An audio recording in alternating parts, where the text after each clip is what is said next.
Assalamualaikum teman-teman. Selamat datang di podcast Iksan Bercerita bersama aku, Ida.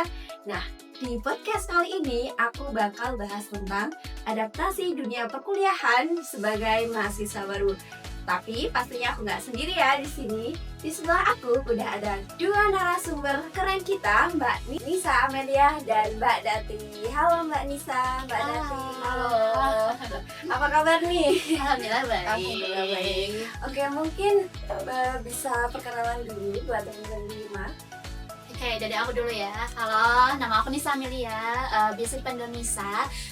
Aku alamatnya Magelang, anak Magelang asli, lebih tepatnya di Kabupaten Magelang. Nah, di sini aku masih menempuh pendidikan di Universitas 3 di prodi SI gitu, Pendidikan Bahasa dan Sastra Indonesia. Nah, di sini aku masih kesibukannya adalah skripsi ya, mahasiswa akhir. Apa ya nanti ya? Oke, halo, perkenalkan nama saya Dati Megotami. Bisa dipanggil Dati atau Mega, itu terserah teman-teman ya. Biasanya di rumah aku bisa dipanggil Mega. Kalau di akademik itu aku biasa dipanggil Dati. Iya, kalau di Iksan ya panggil Dati, Mbak Dati gitu. Aku dari prodi pendidikan biologi angkatan 2021. Seperti Mbak Nisa, mahasiswa akhir yang sibukannya skripsi gitu. Apalagi alamat ya? Iya, Alamat saya asli Cilacap, warga plus 62 cabang apa? Oke, yang teman-teman yang nonton boleh like ya, dari Cilacap boleh like, komennya jangan lupa. Oke sih. Berarti kalian itu semester 8 ya, mahasiswa Iya. akhir. Berarti maba itu sekitar 4 tahun lalu. Ya. betul ya. Padahal di sini aku bakal ngulik apa ya, ingatan kalian tentang tahun itu, 4 Iya. tahun lalu gitu. Nah, pas waktu itu, pas kalian tahu bakal kuliah, apa ekspektasi kalian tentang dunia perkuliahan? Ini sangat harus mengulang ingatan banget ya. Iya. Dari dulu apa aku dulu ini? Monggo terserah aja. Mbak Nisa dulu Oke, nggak apa-apa. kalau ekspektasinya bakal kuliah itu sangat-sangat, alhamdulillah ya kok bisa gitu loh kuliah. Nah, dulu itu ini cerita aja ya, dulu tuh sebenarnya waktu lulus SMK itu masih belum dapat restu dari orang tua, khususnya ibu. Karena memang kalau SMK kan pasti kalau nggak kerja ya mau apa lagi gitu kan. Nah, waktu itu belum dapat restu nih sama ibu. Jadi waktu itu kan, lagi ada gembar-gembarnya berita tentang soal PIP kuliah. Nah, itu baru dapat restu dari ibu, disuruh daftar lah, terus aku daftar kan. Waktu itu kan SMK itu kan bener-bener nggak ada yang namanya SNM ya, jadi, yang lulusan SMK itu harus SBM. Jadi waktu itu bener-bener kayak harus, ngerayu nih ke sekolah buat, "Ayolah diadain eligible, diadain SNM," gitu kan, biar bisa kita SNM gitu kan, nggak cuma SBM kan kita juga pengen punya pengalaman SNM kan. Iya. Tapi waktu itu Eee, qadarullahnya memang belum dikasih kesempatan buat SNM, itu di salah satu kampus negeri di Jogja. Nah, terus aku SBM-nya di Untit semuanya. Pilihan pertama di PPSI, pilihan kedua itu di PBI. Nah, alhamdulillah keterima di PPSI. Lalu aku daftar nih beasiswa dan alhamdulillah bisa keterima dan bisa, kuliah di Universitas Tidak sampai sekarang gitu. Seneng banget sih. Berarti emang rezekinya Iya, sulit ya. sama-sama Magelang ya walaupun Iya. jauh ya lumayan. Yang penting itu ridho dari orang tua. Iya betul. Iya, minta restu pasti. Iya. Jadi kalau dari aku ekspektasi ketika udah keterima kuliah nih, Iya. wah ekspektasinya sungguh senang banget ya, Iya bener. senang banget. Pas dulu itu eh seperti Mbak Nisa ya, pas SMA itu kalau aku itu kan SMA, Mbak Nisa SMK. Nah SMA itu kan memang udah direncanain untuk kuliah ya, sama guru BK kalau nggak salah. Iya, sama guru BK itu udah udah diberitahu kamu itu mau kemana, kamu itu mau kemana gitu kan. Alhamdulillah aku kan jurusannya MIPA. Nah di MIPA itu aku terikut ke dalam daftar list Eligible. Iya, heeh. Nah, terus, aku cobalah daftar itu, daftar dan memang aku itu daftarnya dari dulu kepengennya di Untit. Wah, Nah, Masya Allah. Wow, pilihan pertama Baru ternyata. ini loh enggak, bukan kamu itu. yang benar-benar pilihan pertama itu. Ayo. Iya, Bukan iya. itu sebenarnya itu, kenapa kok aku milih Untit, karena aku memang dari dulu, dari SD, SMP, SMA, itu memang aku ada, sekolah di lingkunganku, Oh. belum belum keluar dari zona nyamanku. Oh, Jadi kayak, iya. kenapa aku milih Untit, ya karena ada kakak sepupu ya, kakak sepupu itu ada yang kuliah di Untit. Jadi, mumpung ada kakak nih, bisa, bareng kuliahnya, nanti kalau ada apa-apa kan nggak susah kan. Kan apalagi kan Iya. rantau kan, pertama Iya, kali gitu bener. kan. Ya udah aku daftar Untit, pas SNM itu aku daftar prodi pendidikan matematika, nggak lolos. Terus Matematika Jadi sabar nggak banget, ditolak Untit, guys. Nah, itu kan, terus aku coba nih di salah satu kampus Islam di Purwokerto, di situ tuh diterima, tapi aku nggak suka loh, nggak suka Oh, jurusannya sama, informasi terkait dengan KIPK dan beasiswa itu sangat. berarti hatinya emang udah ada di Untit Iya, itu. sangat sulit ya, maksudnya KIPK sama beasiswa itu kalau di kampus, Islam itu kayak sedikit gitu. Iya, iya. Aku itu kepengennya kuliah tapi yang beasiswa juga. Nah, terus aku juga daftar di, Universitas Muhammadiyah Purwokerto. Di situ keterima tapi wow, sangat tidak expect, biayanya sangat berkali-kali banyak ya, lipat. banyak banget ya, Masya Terus Allah. aku dikasih tahu sama Pak Deku, sabar dulu besok daftar lagi. Ya udah aku, apa namanya, sabar 1 tahun di rumah daripada nggak ngapa-ngapain, aku mencoba kerja kan. Ternyata kerja itu, wah sangat melelahkan. Jadi aku berusaha untuk, silang lagi, belajar lagi, buka-buka lagi, untuk daftar dan akhirnya pada tahun berikutnya aku daftar Untit lagi dengan jurusan yang berbeda, yaitu pendidikan biologi. Dan alhamdulillahnya juga, apa namanya, KIPK-nya juga lolos. Alhamdulillah. Rezeki banget kalau gitu. Buah dari kesabaran kalau gitu ya. Betul. Kuliah kalau nggak bayar tuh itu. Serius. Nah, eee, itu kan ekspektasi kalian ya. Terus setelah dijalani nih, gimana realitanya itu gimana? Pasti, ekspektasi kalian apakah cuma tiap hari kuliah, berangkat, ngerjain tugas, Iya. apalah itulah, itu, sesuai nggak sih sama ekspektasi kalian yang kalian itu?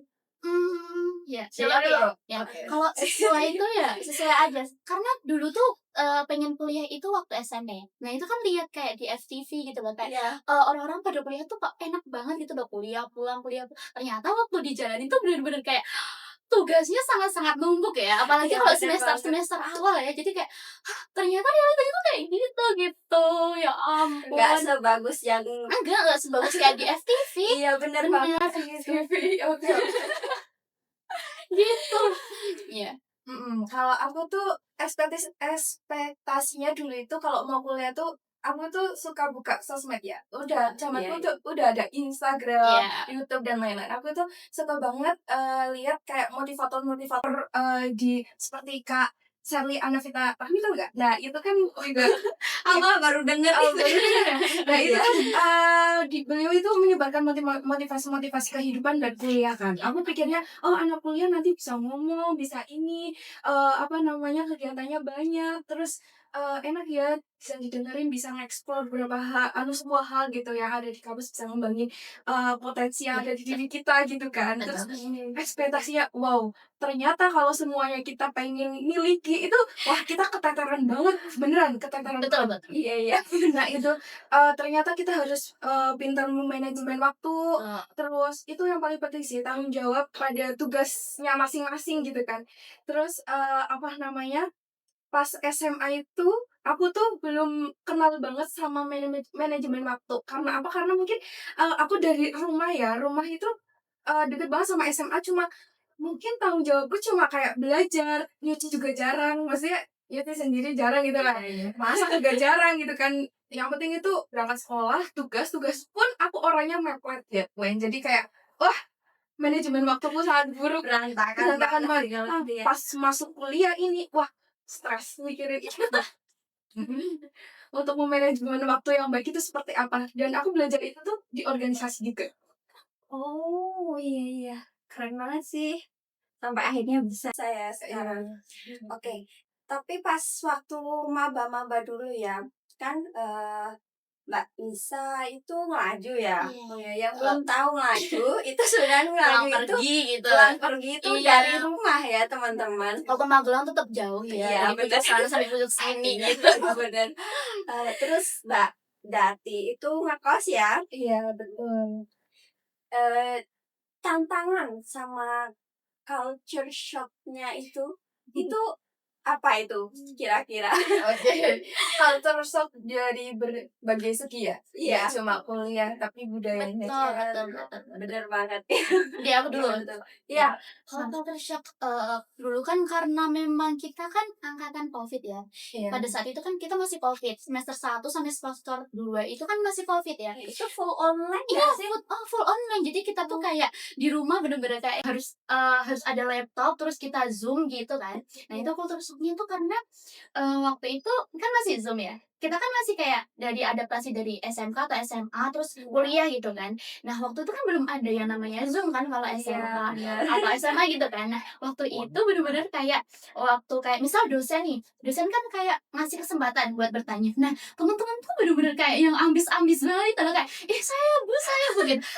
Ini bener-bener kayak wow gitu loh kayak masya Allah, ternyata tuh mereka tuh kayak bener-bener ambis gitu loh, walaupun memang online gitu loh. Nah, waktu itu juga kultur shock-nya lagi ketika waktu semester 3 itu kan disuruh hybrid kan.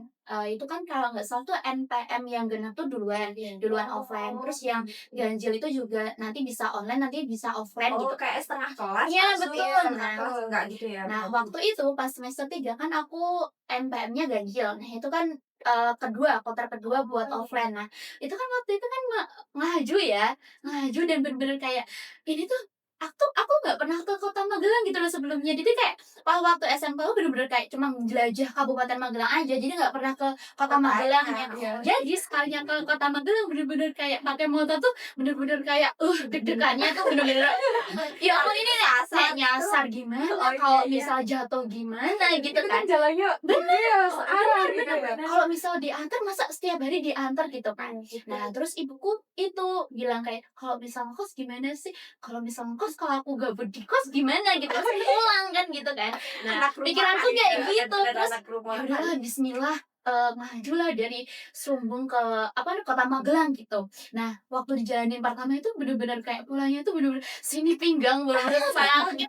Kayak orang kayak bener-bener yang sepuh banget encok gitu loh. Kita sebutannya remaja Jo. Iya, remaja cuma kayak ya ampun kayak ini tuh cuma 1 jam gitu tapi kok rasanya capek banget gitu loh. Terus waktu itu juga udah dijalanin berminggu-minggu itu ya alhamdulillah udah bener-bener kayak biasa aja gitu loh. Tapi kalau awal-awal tuh bener-bener pegel banget gitu kayak ya Allah ini aku kuat enggak buat kayak pulang pergi gitu loh. Gitu. Itu Serumung sampai ke kota itu berapa jam? Itu kalau semisal macet ya, kalau macet itu bisa 1 jaman. Tapi kalau misalnya cepet itu 40 menit. Jadi kayak ya sama aja gitu kayak ya pegelnya kan kerasa banget ya. Yang tadinya cuma beberapa menit sampai sekolah sekarang Kayak Hampir 1 jam. hampir 1 jam. waktu kan kalau ke SMK cuma misal 15 menitan nggak apa-apa ya. Nah itu sampai Unti itu bener-bener kayak ya ampun ini pegel gitu ya. Pernah ngolah gitu tapi pas dijalanin itu udah biasa. Keren Gitu. sih. Itu culture shock-nya sih. Sama satu lagi. Mungkin kalau ini udah nggak awam ya buat mahasiswa Unti ya. Itu mungkin kayak parkiran itu bener culture shock ya. Itu kayak ya kaget ampun. lagi. Aku sampai pernah nitipin motorku ke kosnya temanku karena memang bener-bener kayaknya nggak mungkin deh kalau parkir di Univ gitu loh karena memang ya emang banyak ya jadi aku jalan kaki dari kos temanku ke Univ gitu. Kalau bisa masuk keluarnya Iya, keluarnya yang susah. Kita kan apalagi kita cewek ya kalau misal ngamburikin motor banyak ya gimana gitu. Mungkin ada saran untuk Unif buat Ya. bangun gedung parkir. Oh ya. Main kita juga udah lulus gitu. Ya udah. Oke, kalau untuk Mbak Dati sendiri gimana? Apa tadi ya? kalau shock-nya sama tantangan Iya. jadi anak rantauan, anak kos nih jauh dari rumah, gimana tuh? Aduh, culture shock-nya itu sangat banyak ya guys. terutama itu soal budaya orang Cilacap itu kan memang bahasanya itu kan ya dibilang nggak kasar tapi ya kasar ya. Kalau dibandingkan dengan dari di Magelangnya sendiri itu kan halus ya. Jadi kayak kayak betul. Jadi aku tuh intonasinya itu memang tinggi ya daripada orang Magelang iya. gitu. Terus jadi wah aku ngerasa malu sendiri sih. Kenapa aku kayak terlihat teriak-teriak banget, nggak bengok gitu. Jadi kayak malu. Terus yang kedua itu bahasanya itu halus-halusnya dalam arti ngoko keramanya itu loh. Nah kalau di sana itu benar-benar ngapak sama orang tua itu memang kalau sama orang tua di sini kan apa ya kalau mau panggil itu apa? Nama halus Iya, kan. jenengan deh. Iya, jenengan, Jenengan. betul. Kalau di sana itu bahasanya itu yang udah halus juga Rika. Rika kalau di sini kan udah kasar ya. Iya Kalau di betul. sana itu Owe gitu ya. udah halus. Jadi kayak wah sangat baik untuk diterapkan di diriku untuk diterapkan di Cilacap gitu loh. Jadi aku mau belajar ini nih. Ini budaya yang menurutku itu baik untuk ditiru dan diterapkan di Cilacap. Yang untuk kultur sendiri dari selain dari bahasa ya, itu dari perilakunya. Ketika mungkin untuk anak yang pondokan itu udah kayak nggak asing ya kalau ada orang, maksudnya kalau kita lewat di depan orang itu derek langkung gitu kan. Kalau saya betul. kalau di sana cuma kayak gini tapi nggak nyebutin gitu ya. apa aku di sini tuh tahu oh anggap bunyinya seperti ini, aku jadi tahu. Terus apalagi ya kalau segi makanan nih, makanan di sini itu manis banget. Setuju gak? Setuju banget. Orang asli kadang lumayan pedes sih. di mana itu? Setuju kalau beli bakso. Itu mah Jadi buat sendiri. bakso, mie ayam atau mungkin kayak mie rebus aja tuh kayak bener-bener manis gitu loh. Iya manis banget. Kalau di Cilacap itu kan lebih ke pedes gurih gitu ya. Kayak aroma bumbu-bumbunya itu kuat gitu. Kalau di sini tuh nggak manis kok. Wah, kok manis nggak cocok gitu kan. Tapi dengan seiringannya berjalan waktu di sini mungkin aku udah melakukan adaptasi ya. Jadi kayak terbiasa dengan masakan sini. Soalnya bingung ya kalau nggak mau yang manis, aku harus punya resiko masak sendiri. Maksudnya kalau aku masak sendiri itu kayak waktuku terbuang untuk masak. Daripada buat masak itu mending buat ngerjain tugas. Bener. Jadi mau nggak mau ya udah makan yang beli aja sayuran manis gitu. Terus sayuran yang menurutku shock banget itu ada soto bukan sayurnya ya, makanan ya. soto di sini tuh pakai nasi guys. Kalau di sana itu nggak pakai nasi. Enggak beneran. Cuma pakai ketupat gitu. Cuma itu pakai apa ya kalau Dia cuma kayak bihun gitu ya. bihunnya Bihun sayur gitu kan. kayaknya nggak pakai cabai deh di sana. Di sana pakai sambal kacang. Di sini kan Ini sambal biasa. pakai kerupuk merah, namanya kerupuk Bangi kalau orang Cilacap. Iya itu. Wah ini terus pecel di sini tuh sayuran tapi sayurannya yang bisa kayak kubis putih apa ya? Iya. Itu sawi putih maaf. Iya, saya putih. Nah itu kan bisa. Kalau di sana itu full sayuran hijau-hijau, bahkan ada bunga turi dan sayurannya itu kayak kayak bayam kan. Pokoknya hijau-hijau lah, nggak kayak sawi putih gitu. Tapi itu ada sambal kacangnya. Iya, Sedap. pedes gitu, medok banget. Kalau di sini kan manis ya. Iya, manis. Manis itu. Terus yang selanjutnya itu kulturnya terkait dengan kayak tugasnya itu semakin banyak. Dari SMA itu memang tugasnya cuma ya itu aja. Kita bisa ngerjakannya itu mepet deadline. Kalau ini tuh mepet deadline malah kita yang pusing sendiri aja ya. Dari waktu itu sih. Tapi walaupun itu aku di SMA itu udah dilatih lah ya, karena memang aku dari jurusan MIPA, banyak laporan juga dari fisika, kimia, biologi. Itu banyak ya, Masya Allah. Ya banyak sebenarnya 3 tahun fisika, kimia, biologi gitu ya.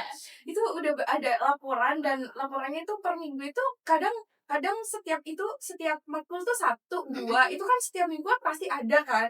Nah itu dari situ aku udah terlatih untuk mengerjakan laporan. Kalau di prodiku kan memang biologi banyak tuntutan laporan itu tertulis kan. Banyak banget kan. Nah itu paling itu. Tapi dari situ juga aku terlatih sedikit. Kadang suka homesick itu gak sih? Kalau nggak pasti ya pasti ya karena Pasti kamu banget. iya Sedih banget kalau lagi kangen keluarga gitu ya. Terus apa namanya, kalau terutama itu hal-hal itu tuh muncul ketika lagi stres, banyak iya, iya. tugas, Benar, nggak benar. selesai-selesai, Benar. banyak kegiatan gitu Benar. kan. Terus nah itu pas detik-detik itu tuh kangennya itu Luar kangen biasa banget. banget. Aku